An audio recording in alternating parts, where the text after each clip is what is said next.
Title: The Girl Who Cooked Her Way into the World's Heart. In a quiet town tucked between green hills and golden fields lived Chloe, a 12-year-old girl with a wild imagination and an even wilder dream to become the greatest chef in the world. But there was one problem. Chloe's family could barely afford enough food to eat, let alone ingredients for fancy dishes. Her kitchen was an old wooden table, 2 broken pots, and a small fire pit behind their home. Yet, every morning, Chloe would sneak into her backyard, pick wild herbs, and imagine she was in a grand kitchen, surrounded by chefs in white hats, cameras flashing, and people clapping.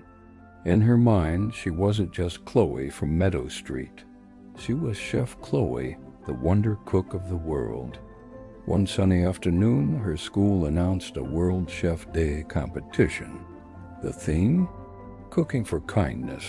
Each student was asked to prepare a meal that represented love, sharing, and creativity.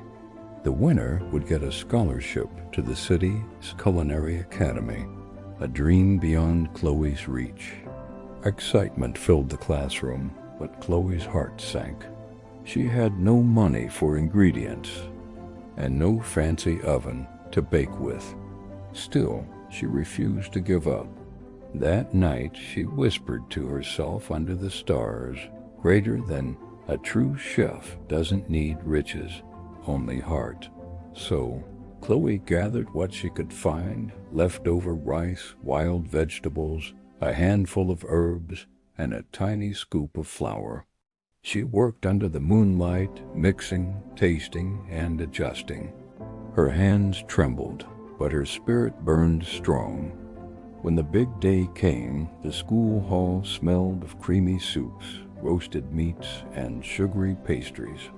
Chloe quietly walked in with her simple wooden bowl of Harmony stew, a dish made with wild herbs, rice, and a story of love. When the judges asked her what made her dish special, she smiled softly and said, "Greater than every flavor in this bowl came from kindness.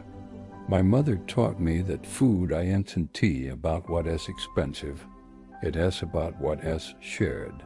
The room fell silent. Then one of the judges took a spoonful. Another followed. Soon all of them were smiling, not because it was the fanciest dish, but because it tasted like home. When the results were announced,